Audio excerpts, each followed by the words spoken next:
July 1st, 1940, Tacoma, Washington. 10,000 people gather to celebrate the opening of the Tacoma Narrows Bridge. Governor Clarence Martin calls it a dream come true. The bridge spans the Puget Sound, connecting Tacoma to Gig Harbor and the Kitsap Peninsula. It's the third longest suspension bridge in the world. Sleek, slender, modern, a marvel of engineering. But from the very first day, something is wrong. The bridge undulates. It moves in waves. Even in light winds, the roadway rises and falls. Construction workers had noticed it during building. They sucked on lemons to combat seasickness. They nicknamed it Galloping Gertie. But engineers assured everyone it was safe. The motion was unusual, they said, but not dangerous. They were wrong. 4 months later, November 7th, 1940. Early morning. Strong winds blow through the Narrows. At 7:30 a.m., the wind measures 38 miles per hour. By 9:45, it reaches 42. The bridge begins to gallop violently. Waves 2 to 5 feet high ripple down the deck. Then, at 10:03, the motion changes. The roadway begins to twist, side to side, violently. By 10:07, the movement becomes gigantic. The deck tilts 28 feet on one side, then the other, up to 45 degrees. Every 5 seconds, the bridge deck rises and falls with the twisting wave. At 11:02 a.m., the center span collapses. 600 feet of roadway breaks free and plunges into Puget Sound. The entire center section of the bridge falls into the water. No humans die, but one dog, a black cocker spaniel named Tubby, is trapped in an abandoned car. 3 people try to rescue him. He bites one of them. And when the bridge falls, Tubby falls with it. His body is never recovered. But here's what most people don't know. Engineers knew the bridge was unstable from day one. They tried fixes, shock absorbers, guy cables. Nothing worked. And they kept the bridge open anyway. For 4 months, thousands of drivers crossed a bridge that was slowly destroying itself. The collapse was filmed.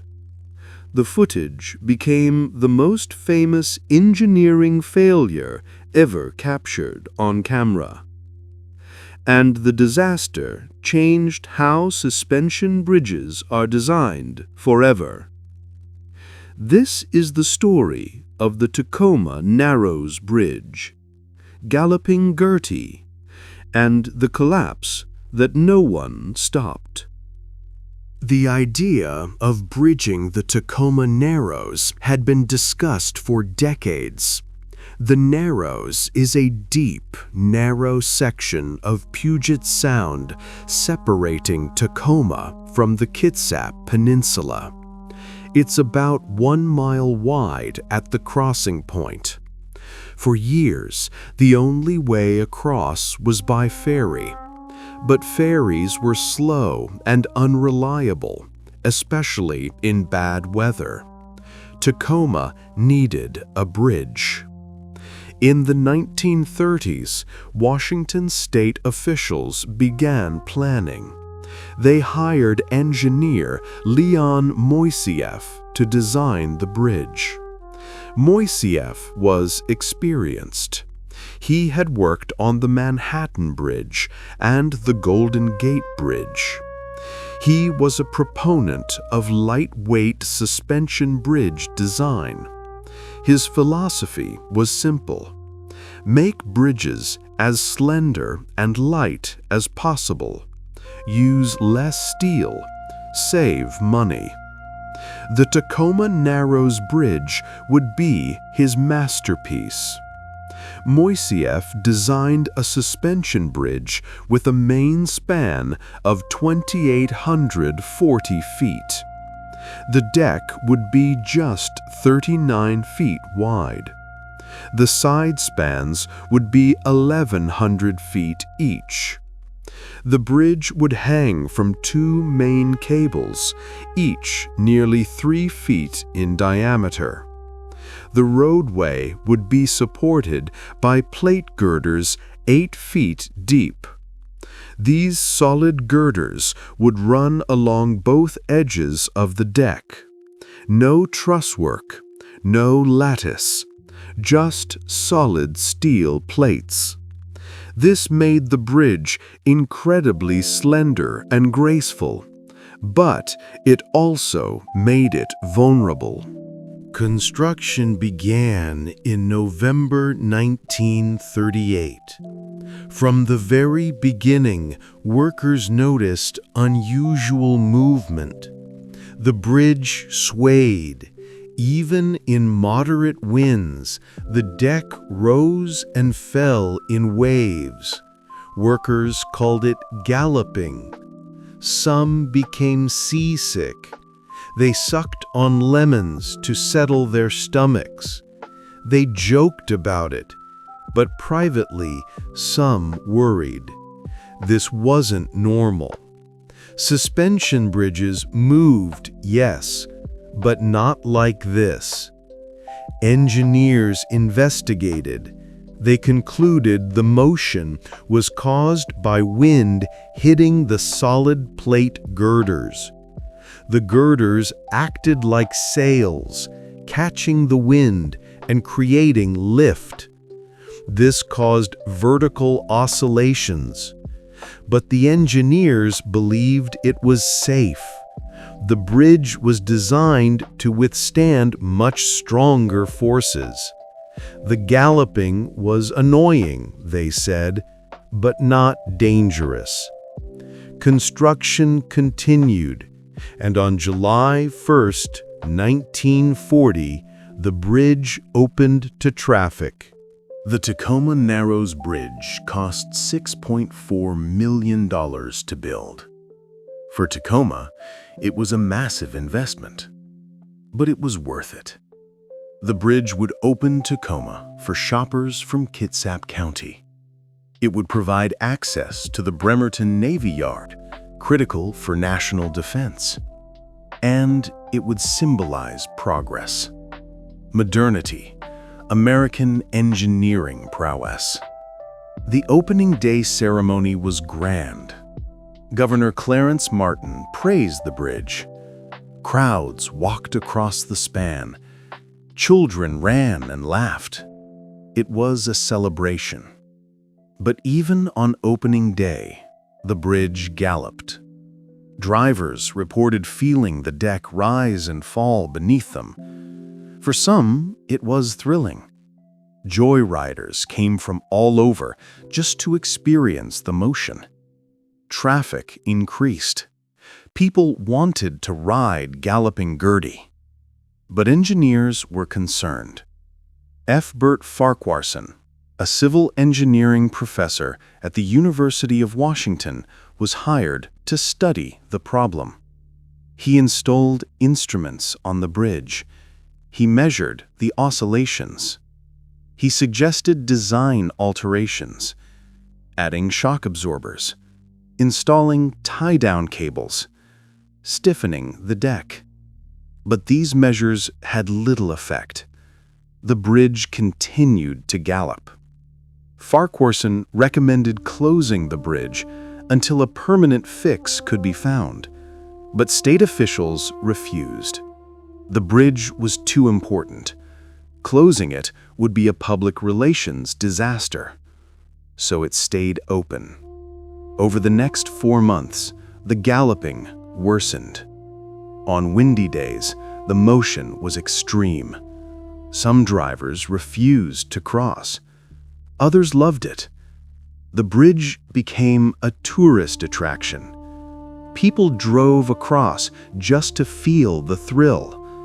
But the constant motion was stressing the structure. Steel fatigued. Bolts loosened. Cracks formed. The bridge was slowly tearing itself apart, and no one stopped it. November 7th, 1940. Thursday morning. Strong winds blew through the Tacoma Narrows from the southwest. By early morning, the bridge was galloping hard. Waves 2 to 5 feet high rolled down the deck. Leonard Coatsworth, an editor at the Tacoma News-Tribune, decided to drive across. His dog, Tubby, a 3-legged black cocker spaniel, was in the back seat. Coatsworth entered the bridge from the Tacoma side. At first, the galloping was manageable, but as he drove farther onto the span, the motion intensified. Around 9:45 a.m., just past the towers, the bridge began to sway violently from side to side. Coatsworth lost control. The car tilted. He jammed on the brakes. The car stopped, but the bridge kept moving. Coatsworth got out. Immediately, he was thrown onto his face against the curb. Around him, he heard concrete cracking. He looked back. His car was tilting. The deck was rising and falling. He tried to crawl toward the toll plaza, toward safety. But every few seconds, the motion threw him down. He risked rising to his feet and ran a few yards at a time. Behind him, his car slid sideways. Tubby was inside, terrified. Coatsworth wanted to go back, but he couldn't. The bridge was tossing him like a toy. At 10:03 a.m., the motion changed. The bridge stopped galloping vertically. It began twisting. The roadway tilted side to side. One edge rose 28 feet. The other dropped 45 degrees, like a corkscrew. This happened every 5 seconds, twisting, untwisting, twisting again. The steel cables groaned, concrete cracked. The bridge was tearing itself apart. Professor Farquharson was on the bridge that morning, taking measurements. When the twisting started, he knew the bridge was doomed. He ran toward Coatsworth's car. He opened the door. Tubby was crouched in the back seat, paralyzed with fear. Farquharson tried to coax him out, but Tubby snapped at him, bit his knuckle. Farquharson gave up and staggered back toward safety. Moments later, the bridge collapsed. At 11 a.m., concrete began falling from the road surface. At 11:02, a loud crack echoed across the Narrows. One of the main cables snapped. The center span broke free. 600 feet of roadway twisted, buckled, and fell. Coatsworth's car, with Tubby inside, plunged into Puget Sound. The bridge crumbled like popcorn. Steel beams ripped apart. The deck shattered. In seconds, it was over. The center span of the Tacoma Narrows Bridge was gone. Miraculously, no humans died. Coatsworth escaped. Farquharson survived. But Tubby didn't. His body was never recovered. The story of the dog trapped on the collapsing bridge spread worldwide. Tubby became famous. More famous than the bridge itself. People mourned him, and his death made the tragedy personal. It wasn't just an engineering failure. It was a life lost, an innocent casualty of human arrogance. The collapse was filmed by two separate cameras. Barney Elliott, a local camera shop owner, and Professor Farquharson both captured footage. The film showed the bridge twisting violently, then collapsing. It became the most famous engineering failure footage ever recorded. For decades, it was shown in classrooms worldwide. Engineers studied it. Students analyzed it. The Tacoma Narrows Bridge collapse became a textbook case. But for many years, the explanation was wrong. The popular explanation was resonance. The idea was that wind caused the bridge to vibrate at its natural frequency, amplifying the motion until it collapsed. This made sense. It was simple, but it was incorrect. The real cause was aeroelastic flutter. This is a complex phenomenon where wind interacts with the bridge's shape, creating a feedback loop. The wind pushes the deck twists. The twist changes how the wind hits the deck. This creates more force, which causes more twist, and so on. The motion becomes self-sustaining, unstoppable, until the structure fails. Leon Moisseiff's design was fundamentally flawed. The solid plate girders created too much surface area for wind to push against. The slender deck lacked stiffness, and there was no mechanism to dampen the motion. The bridge was a perfect recipe for aeroelastic flutter. Moisseiff didn't understand this. Few engineers did at the time. But after the collapse, the engineering community learned fast. The Tacoma Narrows Bridge collapse changed suspension bridge design forever. Engineers realized that slenderness alone was dangerous. Bridges needed stiffness. They needed open trusswork to let wind pass through, and they needed to be tested in wind tunnels before construction. Every major suspension bridge built after 1940 incorporated these lessons.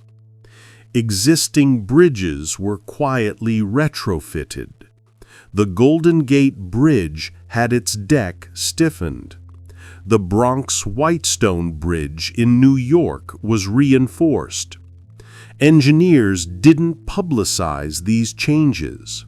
They didn't want to cause panic, but the work was done. Galloping Gertie's failure saved countless lives by teaching engineers what not to do. Washington State eventually built a replacement bridge. It opened in 1950. The new bridge was wider, heavier, stiffer. It used open trusswork instead of solid girders. And it has never galloped, not once. It stands today as a monument to both failure and learning. But questions remain. Why wasn't the bridge closed when the galloping was first noticed? Why were warnings ignored? And why did it take a catastrophic failure to force change? Some believe financial pressure played a role. The bridge was expensive. Closing it would mean admitting the investment was flawed. Others point to overconfidence. Engineers believed they understood suspension bridges. They didn't. And then there's the insurance scandal. The state had purchased insurance for the bridge, but the agent never delivered the policy. He pocketed the premium. When the bridge collapsed, Washington State had no coverage. They lost $6.4 million. The agent was prosecuted, but the money was gone. The collapse wasn't just an engineering disaster. It was a financial catastrophe. The Tacoma Narrows Bridge collapse is one of the most important engineering failures in history. It killed no humans, but it killed Tubby. And it killed an era of overconfident bridge design. Engineers learned that elegance and economy aren't enough. Safety requires understanding, testing, humility, and a willingness to admit when something is wrong. But why did it take 4 months for the bridge to fail? Why not on opening day? Why not during a stronger windstorm? And why did 3 people risk their lives trying to save a dog when they knew the bridge was about to collapse? These questions don't have clean answers. Sometimes disasters unfold slowly. Sometimes people do irrational, heroic things. And sometimes the only victim is the one who couldn't escape. If you want to uncover more stories of American infrastructure hiding dark secrets, subscribe to Hidden America. Next time, we'll explore the I-35W bridge collapse in Minneapolis, where a 40-year-old design flaw finally killed 13 people during rush hour. We'll investigate the undersized gusset plates, the ignored warnings, and why inspectors kept the bridge open despite knowing it was doomed. Subscribe now for more hidden infrastructure stories. And remember, every bridge we cross was designed by someone. Sometimes those designs are flawed, and sometimes it takes a spectacular failure to teach us why.